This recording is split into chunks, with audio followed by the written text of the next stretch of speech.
was a rough night's sleep for some reason for me. I let some air out of the pad to soften it up. Got the breakfast fire going to heat up the burrito. Pretty soon I'll start my hike in. Showing you how this setup works. Just swapped over the carbon fiber frame back to the KUIU pack. I was going with just the little rods in an 1800 cubic inch bag. This is a 3200 cubic inch bag with the frame. But I got backpack on, probably 25, 28 pounds. 2 liters of water today because it's already 80 degrees. I've got Gunslinger's Inc. chest holster for this. It's pretty tight fit. You can see how it kind of drags. I'm sure it'll break in. You can see all the Kydex rubbing off once you put it in. On top of all of it, Alaskan Guide Creation Bino harness. At 0 miles, it feels good. It feels pretty good. I'll be carrying the bow in my hand. Going in slow. Definitely not going to see anything on this face. Once I get up and over, sound from this trail here and other hunters won't be affecting that area. Alright, first part went pretty good. There's somewhat of a trail blazed by somebody with a chainsaw. But now, you get up on top, unless that trail's maintained every year, this is what you're working with. Basically, you just got to pick your way through, and then you get a gap of like 15-20 yards. Sometimes you just end up in a wall of deadfall, and you got to go backwards and find another way through. But I think I'm going to go through here, through here, through here, through here, and over to there.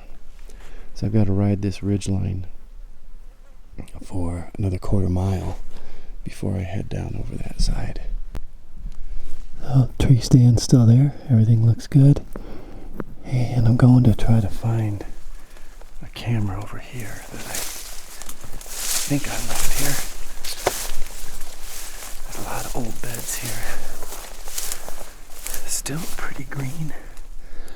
It'll be interesting to see if there's any water up here. Alright, I see the camera. And I think later in the season this will be a wallow. But this is also a midday drink that comes right out here. And there's more up here.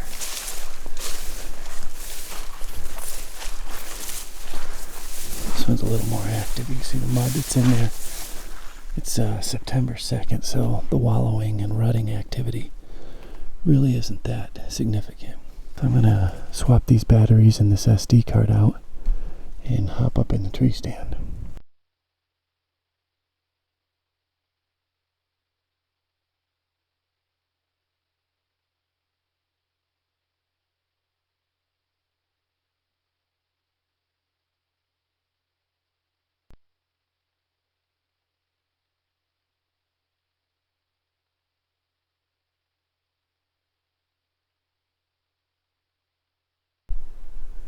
I made it into my stand.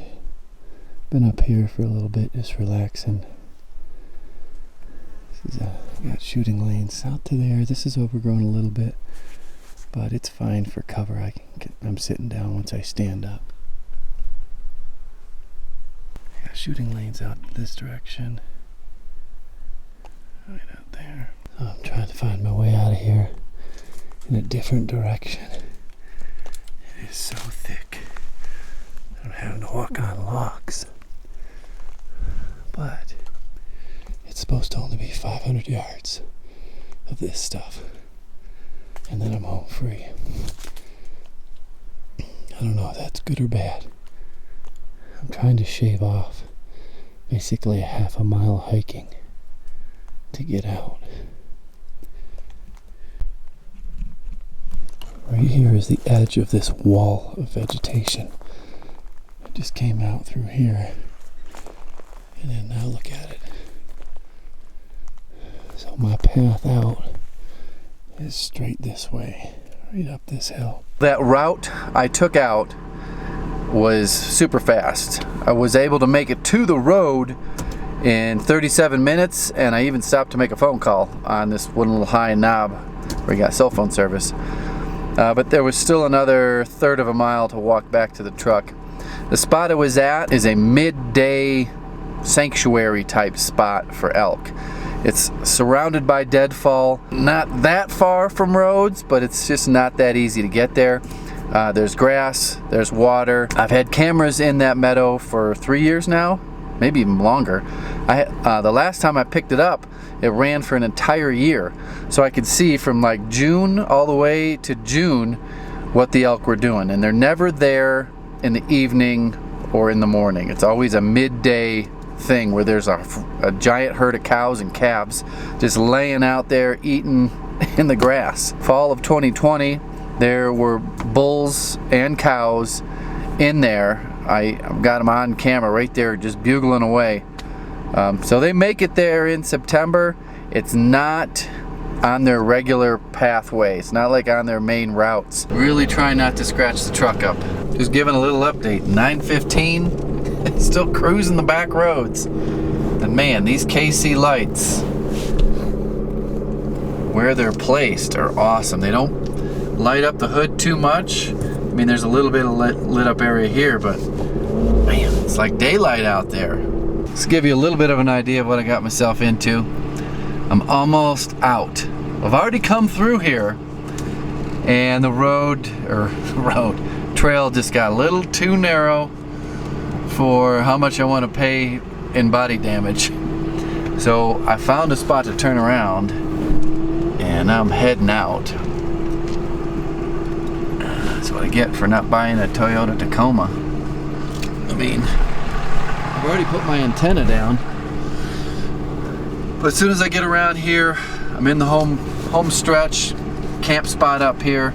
Tomorrow I will pull the bike out and ride the 2 miles in to the trailhead. There's our spot for the night. It'll be interesting to see what it looks like in the morning. But man, this EcoFlow Delta, I think it's the best one out there. The only downfall is it doesn't have Bluetooth connectivity to a phone. But I got my Garmin InReach charging, phone charging, Olight charging. It's running my refrigerator over there that can convert to a freezer if I need to. This powers everything. Got the 300 watts solar up here. WeBoost. I have cell phone service here. Can't believe it. Could probably stream Netflix if I wanted to. It's a bit windy tonight, so I'll probably be cooking in there. I was gonna build a fire to heat up my pasta, but I'll probably work around the bike. I didn't think I was gonna get this far in to the hunt area with this big ass truck, but it did. And whoo, man, the guy that did all the work to this paint is not gonna like seeing that. Oh man, that one looks real bad. That's into the clear coat. Alright, so here's how we're dishing it up. Tupperware to the titanium cup up here out of the wind. You gotta do it slow or else you'll burn the bottom, and you don't want burnt food. Alright, tucked in for the night. It may not look like there's much room in here, but you know, I've got, I don't know, a good bit of room above my head. It's pretty cozy. 5 after midnight. I was driving till 11 o'clock tonight. Don't have much hope. You don't usually just walk into an area and the elk are just sitting there smiling. It only happens outside of the season. It happens to me all the time when I'm scouting. I'll just walk into a herd of elk. And they'll be all over, mewing and calling. You can usually hear them before you see them. Hopefully I sleep better tonight than I did last night, because I didn't sleep much at all last night. I'll see you in the morning.